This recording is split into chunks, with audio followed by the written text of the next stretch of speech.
That was my wake-up call. It was time to get serious. I let go of the guy and turn inward. As someone who would often freeze then flee out of my body by zoning out or finding some other external distraction, embodiment was my first step toward liberation. Eventually, I realized embodiment is the first step for the inner work of trauma recovery, because we end up fragmented, disconnected, checked out of the body. Of course, there was an innate intelligence in that response once upon a time. It was how we survived. It was how we felt safe when there was no other way out. It was too painful to feel, so we checked out. This is, by the way, exactly why so many people seem like zombies nowadays. They're dissociated and living in a functional freeze state due to the unprocessed trauma of the recent years, stirring up all the unresolved trauma of the past.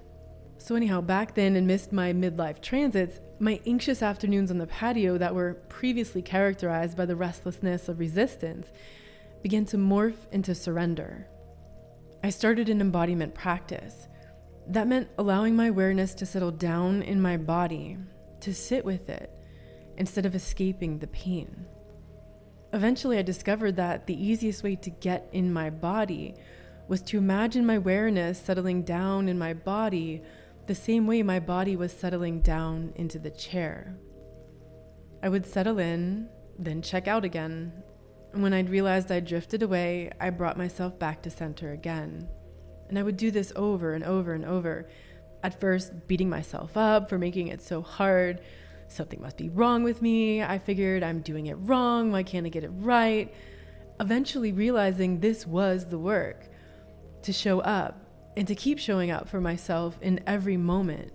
To trust my process. It was a blessing that the COVID lockdowns became an opportunity for me to confront my pain instead of running away from it.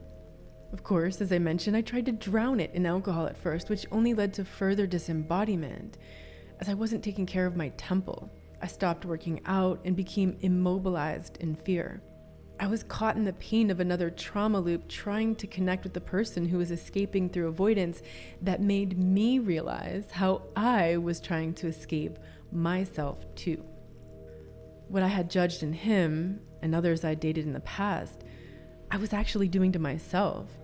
It's a lot easier to put it outside, isn't it?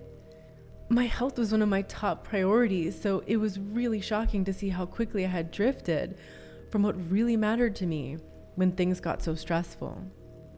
That blind spot, which led to self-sabotage, was created by the unintegrated trauma that I hadn't allowed myself to feel and process yet.